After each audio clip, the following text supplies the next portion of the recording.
Welcome to this trip through one of the most scary cases written down in the history of the American South.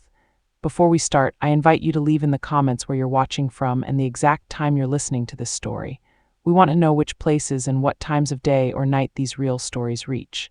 The year was 1852 when Thomas Bogard, a rich plantation owner from Calhoun County, Georgia, first saw the small changes in his wife's behavior. Elelena Whitmore Bogard had always been known for her calm personality and graceful way among the county's rich people. The Bogard Plantation, Willow Creek, spread over 2,000 acres of good land, where cotton bloomed like white clouds touching the earth. Thomas had gotten the property from his father, along with the 47 people he kept as slaves to work the fields. The main house stood proud on a small hill, its white columns shining in the southern sun, looking over the workers' quarters that sat hidden behind a group of old oak trees. The Bogards had been married for 7 years without having a baby, a fact that had started to put a shadow over their otherwise successful life. Neighbors whispered, servants traded looks, and Thomas's mother, still alive and sharp-tongued at 73, made no try to hide her disappointment during her monthly visits from Savannah. Elelena had lost 3 pregnancies, each one leaving her more quiet than before. The last one, just 8 months before the events that would happen, had almost killed her. Dr. Williams, the only doctor within 20 miles, had warned them both that another pregnancy might kill her. On a really humid evening in April, as the mockingbirds sang their tricky songs from the magnolia trees around the property, Elelena walked up to her husband in his study. Thomas was checking the plantation's money. A glass of bourbon sat at his elbow when she came in without knocking, something she had never done before. "Thomas," she said, her voice barely loud enough to hear over the creaking ceiling fan. "There's something in the east field, something not right." Thomas Bogard barely looked up from his record books. The plantation had grown a record harvest the season before, and he was figuring out how to make the operation bigger. "What do you mean, Elelena? Speak clearly." "I saw a man there this morning," she continued, twisting her handkerchief between her fingers, standing still as a statue in the cot and just watching the house. Thomas finally raised his eyes, noticing the unusual pale look of his wife's face. "One of the field workers, I guess." "No," Elelena shook her head slowly. "Not one of ours. I've never seen him before. He was tall with strange eyes like I've never seen." Thomas laughed. A sharp sound that bounced off the mahogany walls covered with wood panels. "You've been reading too many of those spooky novels from Boston. Probably just a homeless person passing through. I'll have Jackson check the outside edges." But Elelena didn't smile. "He looked at me, Thomas, straight at me from across the field as if he knew me." According to records found later in Elelena's personal diary, she would spot this same figure 7 more times over the next weeks. Each time he would be standing still, watching the house from different spots around the property, by the old well near the western border, under the willow tree by the creek that gave the plantation its name, at the edge of the family cemetery where 3 generations of Bogards were buried.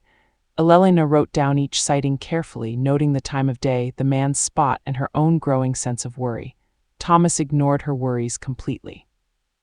The spring of 1852 had brought unusual tensions to Calhoun County. There had been rumors of people who wanted to end slavery moving through the area, and several nearby plantations had reported missing workers. Thomas was far more worried about these practical matters than what he thought was his wife's increasingly weak imagination. What neither of them knew then was that Elelena was already pregnant. The pregnancy that would change everything had started. The Bogard home had always been filled with whispers. The high ceilings and long hallways seemed to catch and hold conversations, carrying words to ears that weren't meant to hear. The enslaved house staff moved quietly through the rooms, seeing everything while staying as invisible as possible to their owners. It was one of these people, a woman named Sarah, who had been with the Bogard family since Thomas was a child, who first noticed the changes in Elelena's body.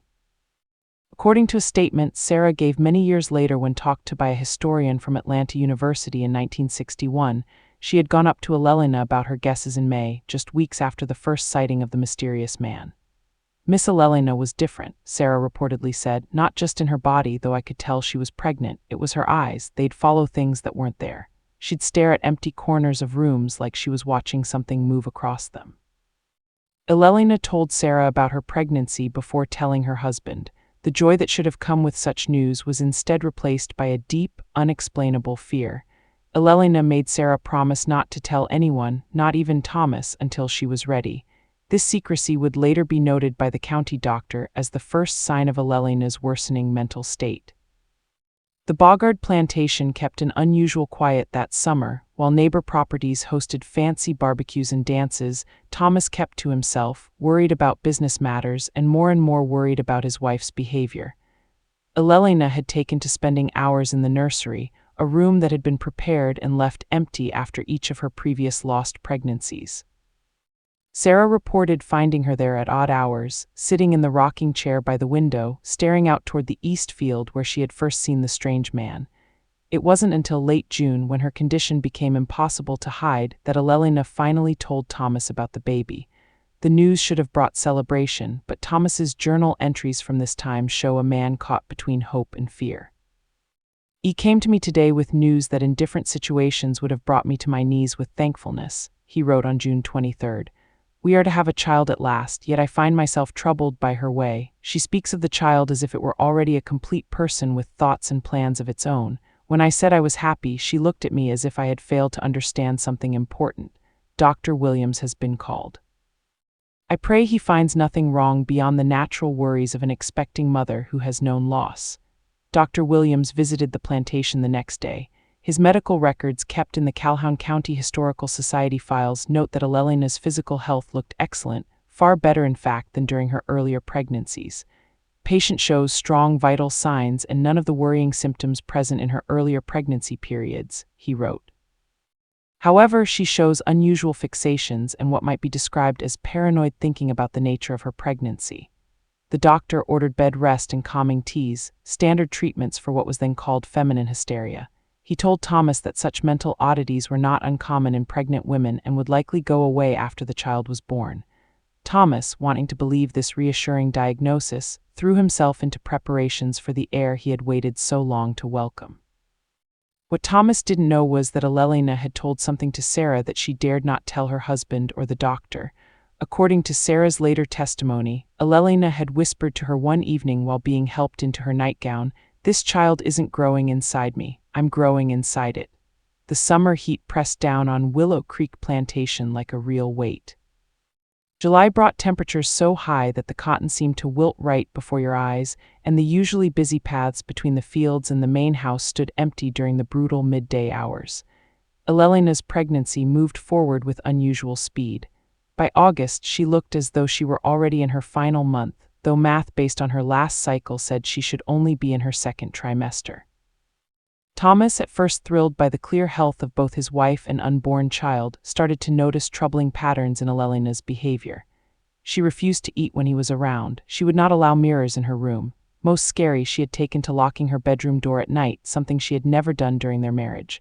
According to household records, it was during this time that Thomas began to sleep in the guest quarters at the opposite end of the house. In letters to his brother in Charleston, he admitted his growing worry that the pregnancy had affected Elelina's mind in ways the doctor had not expected. "I find myself married to a stranger," he wrote in early August. "A woman who has my wife's face but seems to have different thoughts, different movements. Even her voice has taken on an unfamiliar rhythm. Yesterday I heard her speaking in the nursery, though she was completely alone. When I asked who she was talking to, she smiled in a way that made my blood run cold and said, 'Just becoming friends with our son.' She seems certain the child is male, though Dr. Williams has made no such determination." As Elelina's body got bigger, so too did the tension inside the Bogard household. The house staff reported hearing arguments behind closed doors, Thomas's deep voice rising in frustration. Elelina's response is too quiet to make out. Sarah, who stayed Elelina's main helper, noted in a personal journal found decades later that her mistress had developed strange eating habits, wanting raw meat and lots of salt. More worrying were the moments when Sarah would enter a room to find Elelina standing perfectly still, her eyes fixed on some invisible point, her lips moving without sound. By September, Thomas had begun making quiet questions about specialized doctors in Augusta and even Charleston, doctors who dealt specifically with disorders of the female mind. These questions, written down in his letters, suggest he was getting ready to have Elelina committed to an asylum after she delivered the child, a common fate for women whose behavior was different from social rules in ways their husbands or fathers found troubling. What happened next would be pieced together later from multiple accounts, none completely reliable, all colored by the particular superstitions and prejudices of the pre-Civil War South. On September 15th, a thunderstorm of unusual strength struck Calhoun County. The Bogard Plantation, sitting on relatively high ground, was still battered by winds strong enough to pull up several of the old oaks that lined the driveway. Lightning struck so frequently that, as one field worker later described it, night turned to day over and over like God himself was having trouble with a lantern. It was during this storm that Alelina went into labor, nearly 2 months before her expected due date. Thomas, having gone to his study with a bottle of bourbon to wait out the storm, was told by a frantic Sarah that the baby was coming. Dr. Williams, who lived in the town of Edison, some 7 miles away, could not be brought because of the dangerous conditions. Thomas's journal entry from that night consists of just one line: "God help us all." Sarah, who had helped in countless births on the plantation, took charge of the situation. Alelina was moved to her bed, which had been prepared with old sheets. The few other house servants present were sent to boil water and gather clean linens. Thomas, white-faced and clearly shaken by the circumstances, stood at the bedroom door, neither fully entering nor completely leaving his post. According to Sarah's account, the labor was surprisingly brief for a first successful birth. Less than 3 hours after the first pains started, Alelina was ready to deliver. It was at this point Sarah would later testify that the already strange circumstances took a definitely disturbing turn. Miss Alelina, who had been crying out like any woman in the middle of childbirth, suddenly went silent, Sarah reported. Her eyes, which had been squeezed shut against the pane, opened wide. She looked past me toward the window and her face changed. It wasn't fear I saw there, it was recognition. Sarah turned to look at what had caught her mistress's attention. Through the rain-whipped glass, barely visible in the on-and-off flashes of lightning, stood the figure of a man. The same man Sarah would later insist that Alelina had described seeing in the fields months earlier, tall, unnaturally still, with eyes that seemed to glow with their own inner light. When Sarah turned back to Alelina, the baby was already coming out. The birth itself, as written down in multiple accounts, was surprisingly easy, as if, one report stated, the child was eager to enter the world. Thomas, hearing the infant's first cry, finally entered the room fully, walking up to the bed where his wife lay with their newborn son held in her arms. The historical record becomes mixed up at this point. Thomas's journal entries stop completely for nearly 2 weeks following the birth. Sarah's testimony, given years later, contains contradictions and parts that scholars have blamed on the superstitious nature of the time. What seems clear is that something about the child's appearance caused immediate worry. Dr. Williams, who arrived the next morning once the storm had stopped, made a clinical note that the infant, while otherwise healthy and well-formed, displays an eye oddity of significant nature. This clinical language likely referred to what household staff more bluntly described: the baby had unusual eyes. Eyes that, according to multiple witnesses, did not look like either Thomas's deep brown or Alelina's clear blue, but instead were a distinctive amber color with vertical pupils like those of a cat or snake, as one account put it. Thomas Bogard, faced with his son's unusual appearance, reportedly turned to his wife and asked a question that would echo through the county for years to come: "Who is the father of this child?" Alelina's response, written down independently by both Sarah and a kitchen servant who was present, was mysterious but chilling. "He has been watching us from the fields, waiting. Now he no longer needs to wait." While unusual eye colors and even certain birth conditions affecting the pupils might have medical explanations, the reaction of Thomas Bogard suggests he saw something in his supposed son that went beyond natural difference. Records from the Calhoun County Courthouse show that within 3 days of the birth, Thomas had called his lawyer from Edison to change his will, clearly excluding the newborn child from getting the plantation or any Bogard family money. The baby, named James, despite Thomas's objections, became the center of more and more disturbing events at Willow Creek Plantation. Household staff reported that the infant never cried, even when hungry or left alone. More creepily, multiple witnesses claimed that James seemed to follow movement with an awareness that should have been impossible for a newborn. Dr. Williams, making weekly visits to check on mother and child, noted the baby's early development and unusual awareness, but blamed these observations on the natural tendency of new parents and household staff to see adult characteristics in infants. Alelina, meanwhile, appeared to recover quickly from the birth, getting back her strength and figure with surprising speed. However, her mental state, as written down by both Thomas and Dr. Williams, continued to get worse. She insisted on keeping the baby with her at all times, refusing to allow a wet nurse, despite this being the common practice among women of her social standing.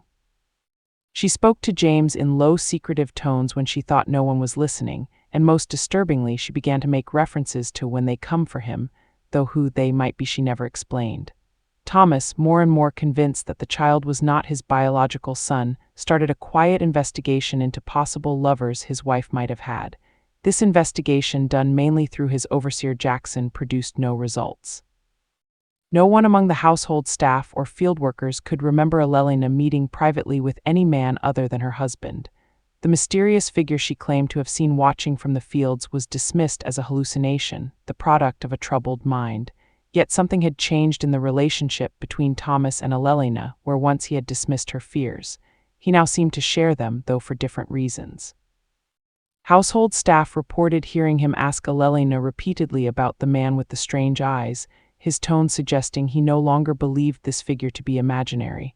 By October, just weeks after James's birth, Thomas Bogard had begun to spend less and less time at Willow Creek. Business trips to Savannah and Augusta that would normally have taken days now stretched into weeks. When he was home, he avoided the nursery completely and would not look straight at the child when Alelina brought him into a room. County records show that during this time, Thomas made large cash withdrawals from his accounts at the Edison Mercantile Bank, money that was never accounted for in the plantation's financial records. Alelina, for her part, seemed to retreat further into a private world shared only with her son. Sarah noted that her mistress had taken to walking the grounds at dawn, carrying James and whispering to him as she traced and retraced a specific path from the main house to the east field, where she had first seen the mysterious figure, then to the family cemetery and back again. When asked about these walks, Alelina would smile vaguely and say only that she was showing him the way. The final months of 1852 passed in a state of frozen tension at Willow Creek. Thomas returned from a business trip in early November to find that Alelina had fired half the household staff without asking him. Those who remained reported more and more crazy behavior from their mistress. Periods of complete stillness followed by bursts of frantic activity, one-sided conversations with empty rooms, and a growing obsession with the phases of the moon, which she tracked in a journal using a system of symbols that no one else could understand. James continued to develop at a faster rate. By December, at just 3 months old, he could sit upright without help and had begun to form simple sounds that several household staff members insisted were attempts at speech. Dr. Williams, making what would be his final documented visit to the plantation on December 12, noted that the child displays development consistent with an infant of approximately double his actual age, a thing he blamed on Alelina's attentive care rather than to any medical oddity. The doctor's notes from this visit contain one additional observation that would later be mentioned by investigators. Mrs. Bogard continues to show worrying behavioral patterns, including detailed delusional systems involving her son's origins and purpose. Mr. Bogard appears equally troubled, though in his case the disturbance shows up as increasing withdrawal and what might be called selective blindness to the domestic situation. I have recommended that both parents consider a period of rest at the coastal property, though I doubt this advice will be followed. The coastal property mentioned was a smaller estate near Brunswick that had come to Thomas through his mother's family. It had stood empty for years, maintained by a skeleton staff, and visited only occasionally during the hottest summer months. Thomas's decision to suddenly move his wife and child there in the middle of winter raised eyebrows throughout the county. The official explanation that Alelina needed sea air for her health was accepted with skeptical politeness by their social circle. What no one knew at the time was that Thomas Bogard had no intention of going with his wife and son to the coast. According to a letter discovered decades later owned by his brother in Charleston, Thomas had reached a breaking point in his ability to maintain the active normal family life at Willow Creek. "I can no longer share a home with them," he wrote on December 20th. "The child, I cannot bring myself to call him my son, watches me with knowledge no infant should have." Alelina speaks of him as if he were royalty, returned to claim some ancient birthright. "Last night I entered the nursery unannounced and found her kneeling before his cradle as one might kneel at an altar. She was speaking in a language I have never heard from her lips, rhythmic and throaty.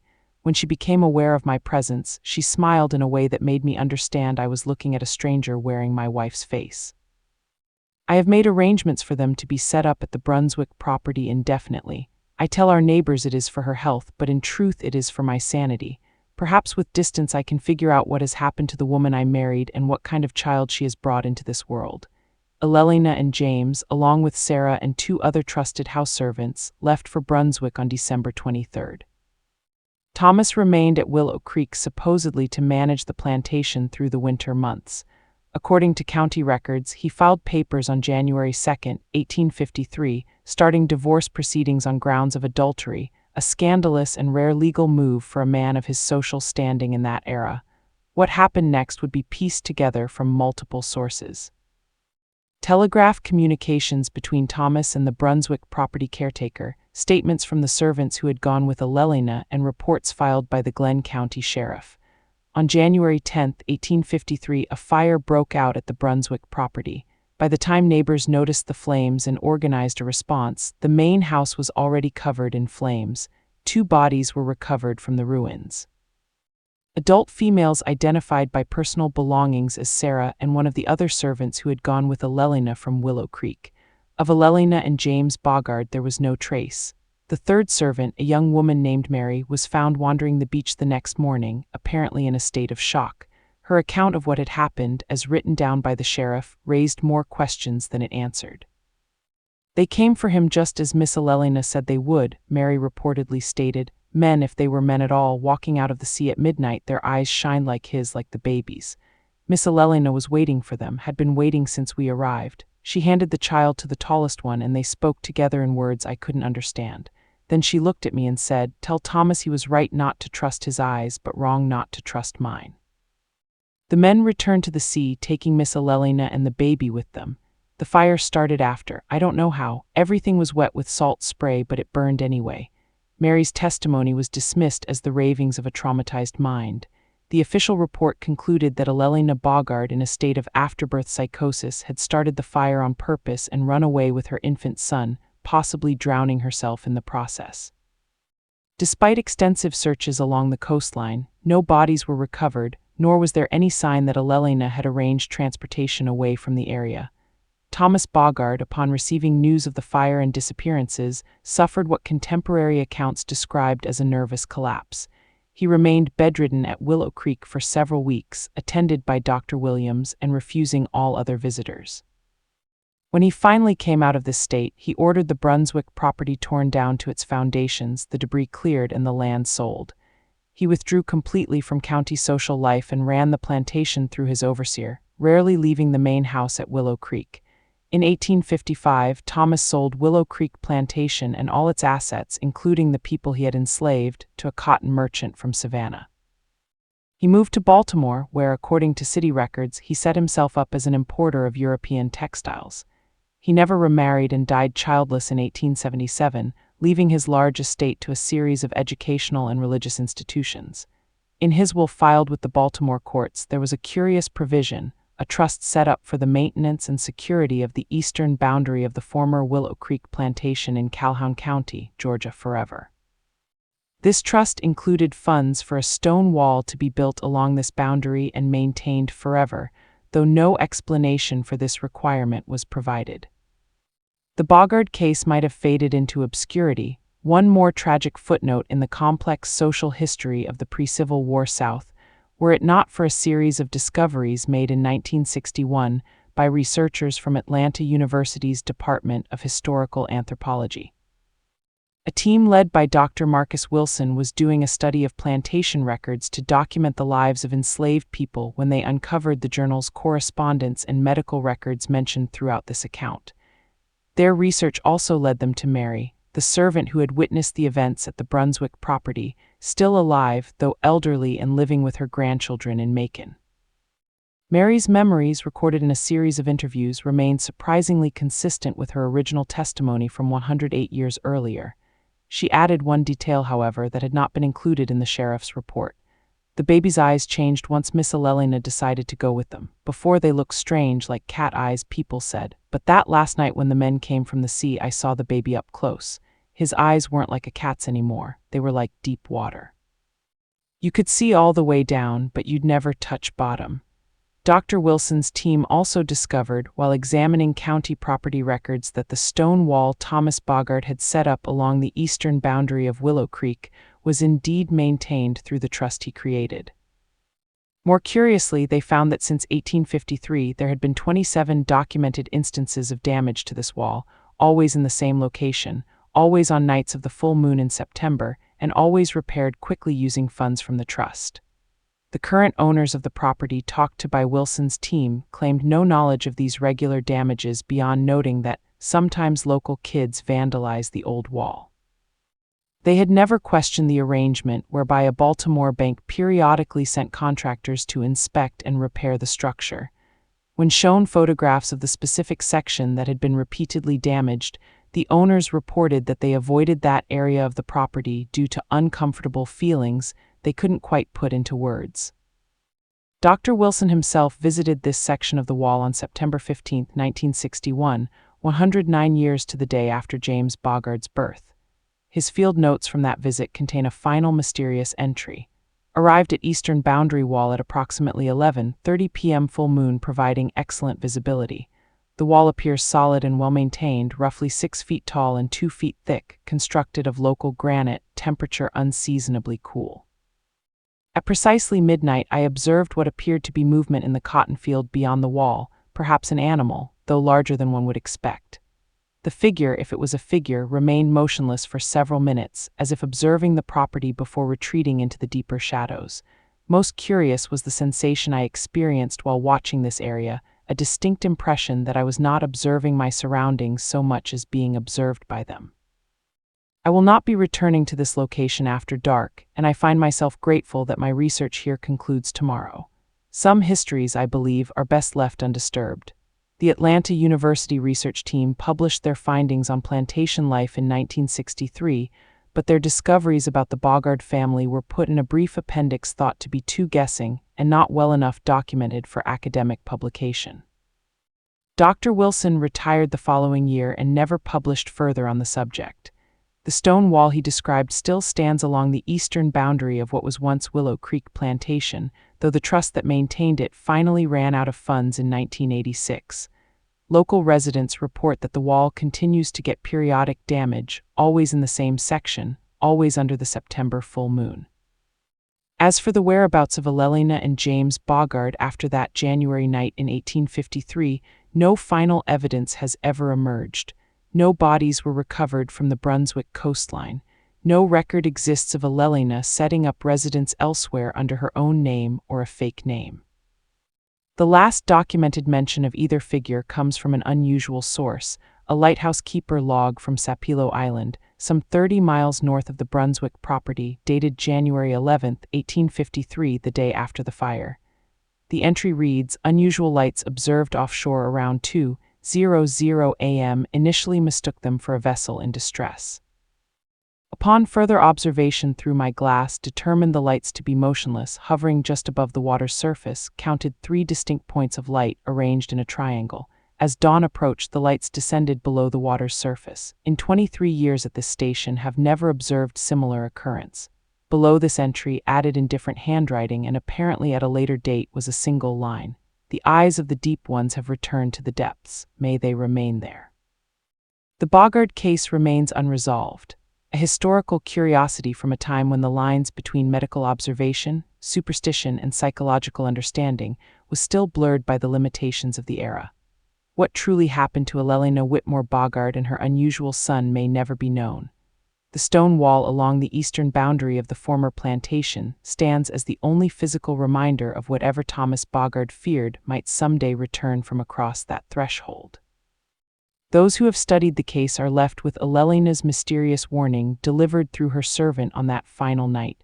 Thomas was right not to trust his eyes, but wrong not to trust hers. In the complex tapestry of historical truth, sometimes the threads that stand out most clearly are those that cannot be easily explained by the regular wisdom of any era. 1968, an unexpected development happened when a collection of Elelina Bogard's personal belongings surfaced at an estate auction in New Orleans. The items had apparently been owned by a family with no obvious connection to the Bogards, and the origin remained unclear.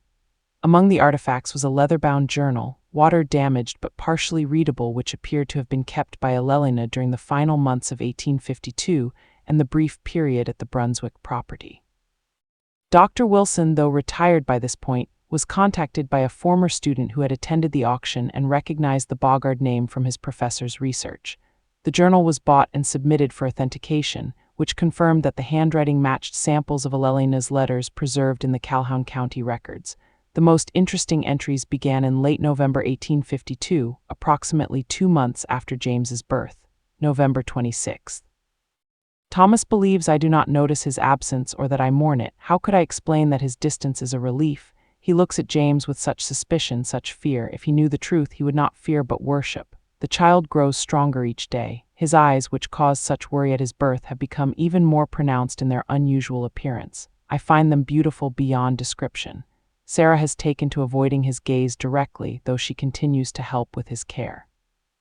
Only I understand what those eyes mean. Only I know who waits beyond the eastern field. Several pages following this entry were too damaged to read, but a passage from early December was partially recovered. December 11th. He spoke today, not the meaningless babble of infants, but a single clear word. Thomas was mercifully absent, having ridden to Edison on business. Only Sarah witnessed it, and she has taken to her bed with what she claims is a fever. The word he spoke was not in any language known to this land, but I understood it perfectly. It was a name, his true name, not the James that Thomas insisted upon. I cannot write it here. Human letters are not enough, but when he spoke it, I felt the waters of his true home surge within my blood. They are coming, as I have always known they would. The time approaches when decisions must be made. I find I have already made mine. The final readable entry was dated January 9, 1853, the day before the fire at the Brunswick property.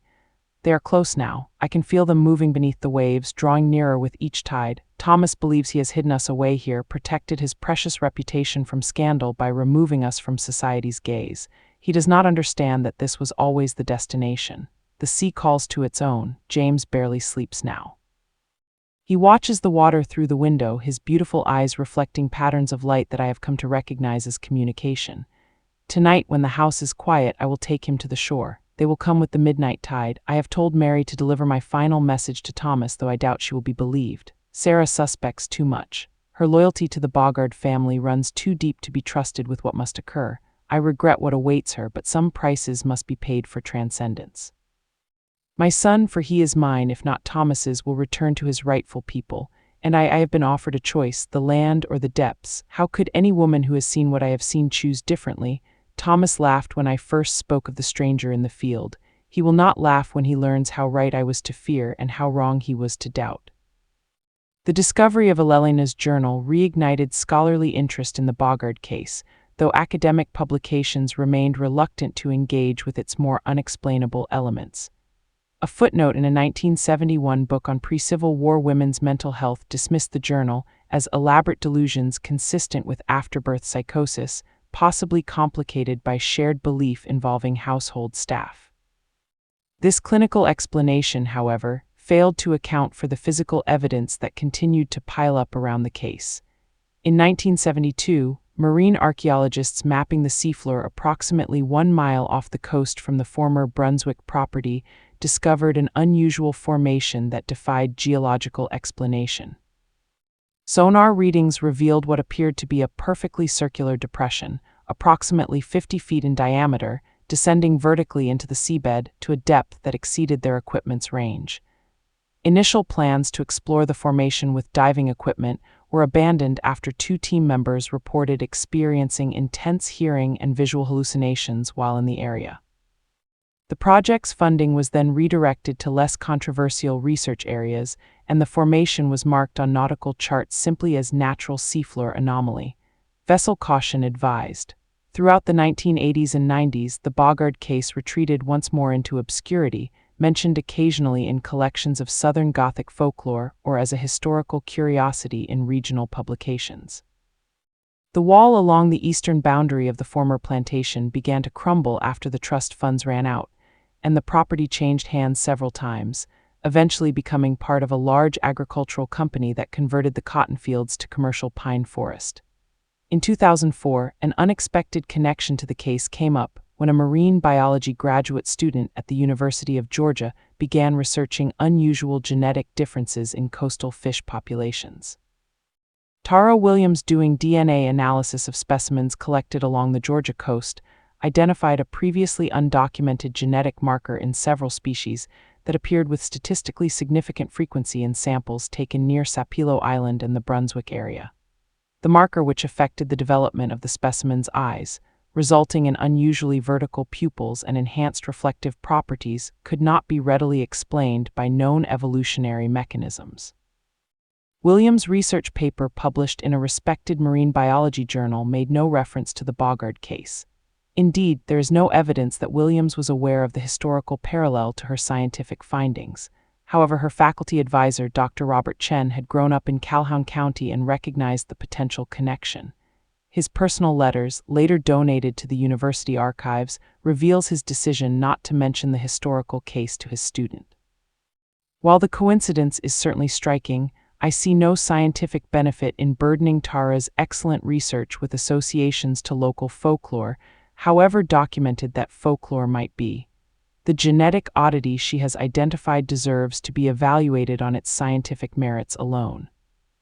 Still, I find myself returning to the old stories my grandfather told about the Bogard infant with the strange eyes, and I cannot help but wonder if we are observing the distant echo of something that entered the coastal ecosystem 150 years ago. Science has no methodology for such guesses, so they remain private thoughts, not public hypotheses. Dr. Chen's caution was perhaps needed.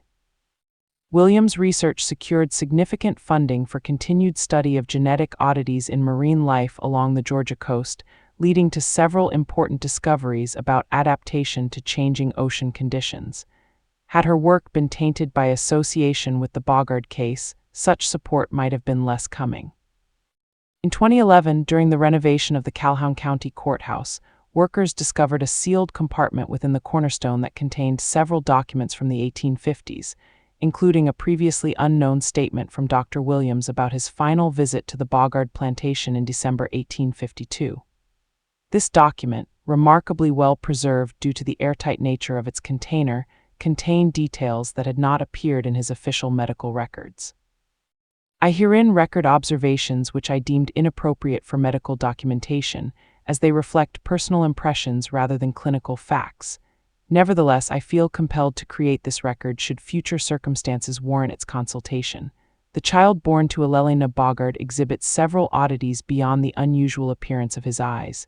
His skin, while appearing normal in full light, displays a faint glow in darkness.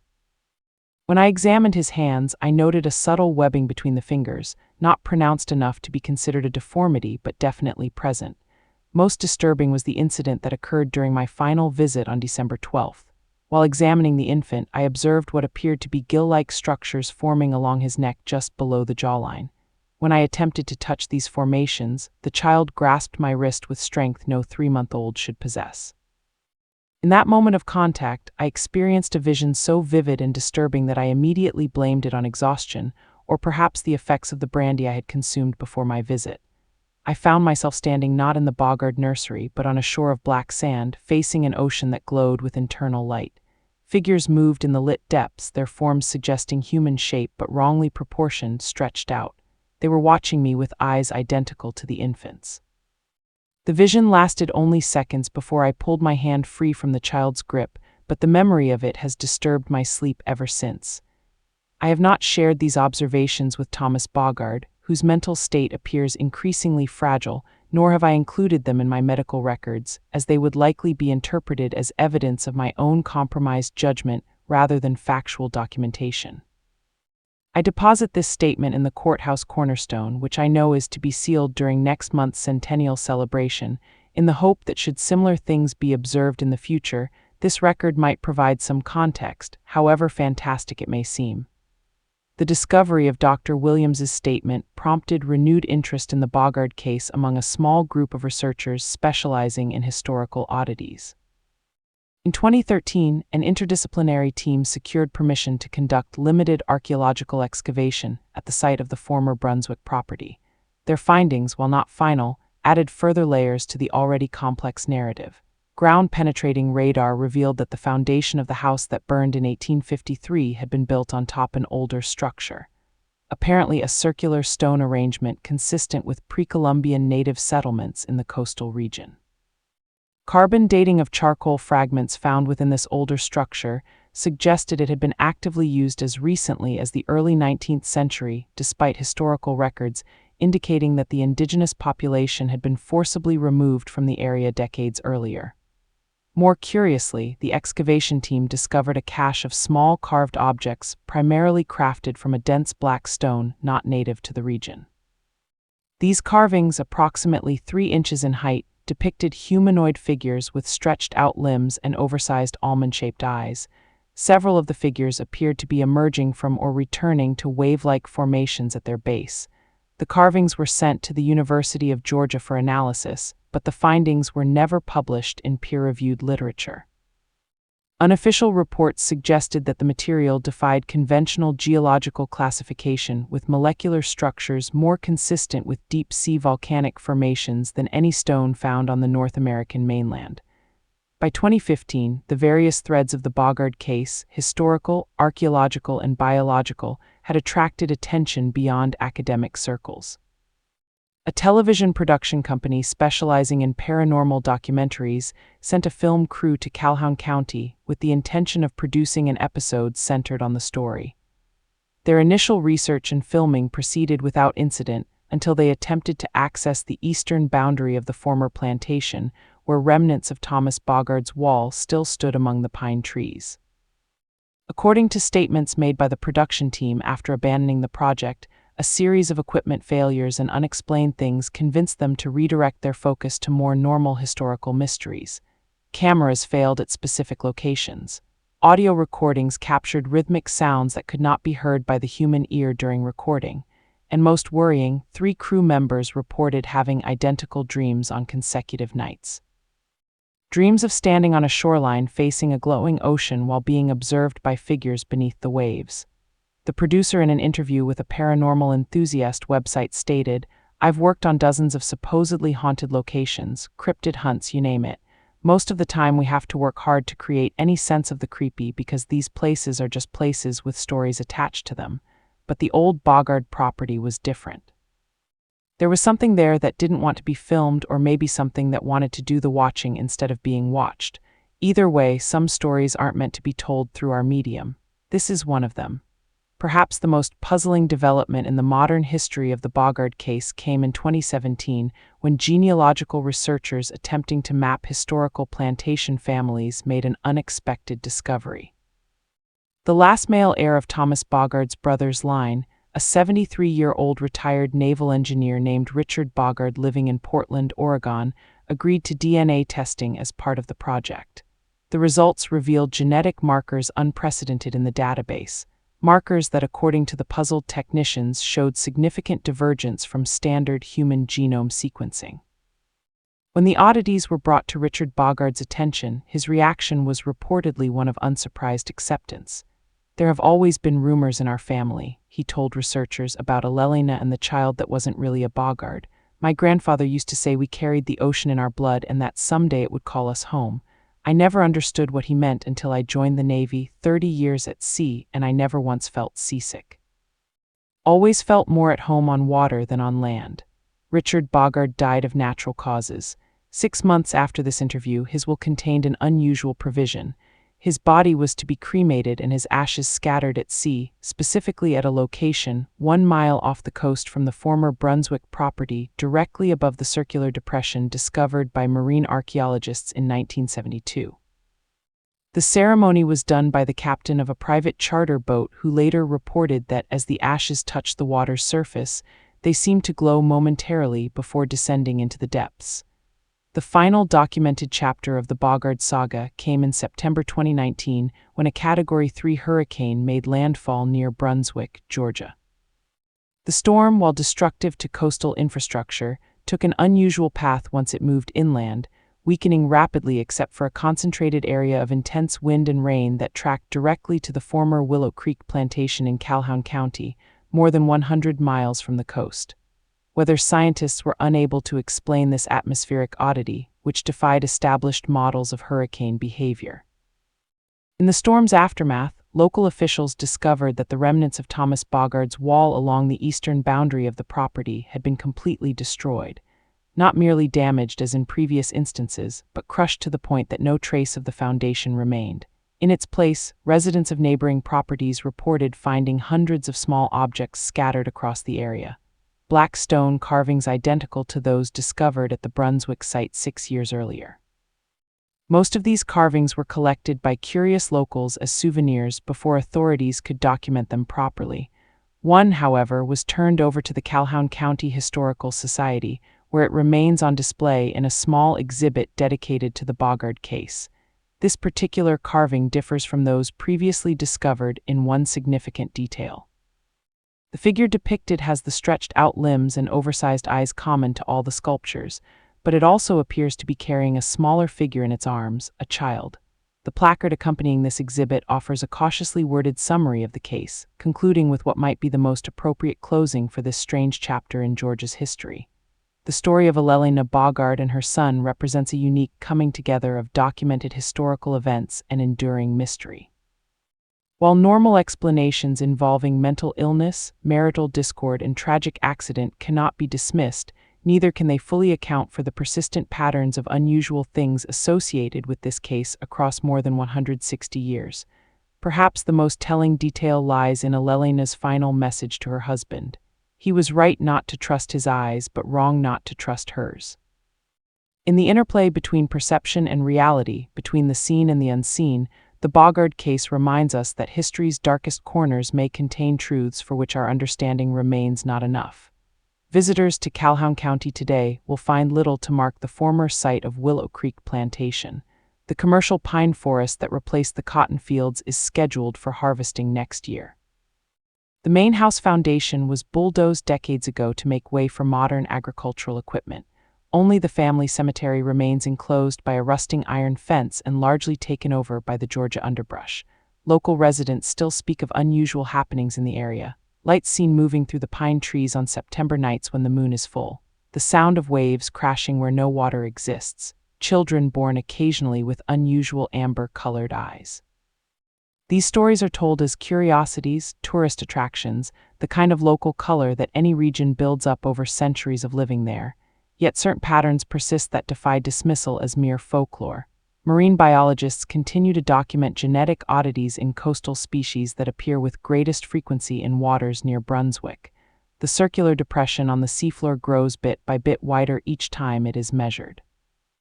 And every September during the full moon, residents living near the former plantation report dreams of standing on a distant shore, watching figures emerge from glowing waters. Figures with eyes that see too much and know too well the secret history of the land where ocean and continent once existed as one. Thomas Boggard's warning put into code in his insistence on maintaining a barrier along his property's eastern boundary seems both seeing ahead and futile in looking back. Some thresholds once crossed cannot be sealed again. Some bloodlines once mixed continue to flow through generations, carrying memories of ancient origins and the promise of eventual return. Elelina knew this when she made her choice on that January night in 1853. As the creatures she had once feared emerged from the sea to claim their child, she recognized that fear itself had been the only true barrier. Fear of the unknown, fear of difference, fear of the depths that exist both in the ocean and in the human heart. The true horror of the Boggard case lies not in the possibility that something inhuman entered a human bloodline, but in our group reluctance to acknowledge how thin the membrane has always been between the world we think we know and the vastness that exists beyond our perception. Elelina saw through that membrane. Her son was born with eyes that never needed to adjust to the difference. And somewhere in the depths off the Georgia coast, their descendants continue to watch the shore, waiting for the day when the wall between worlds crumbles completely and the ancient coming together between land and sea is finally restored.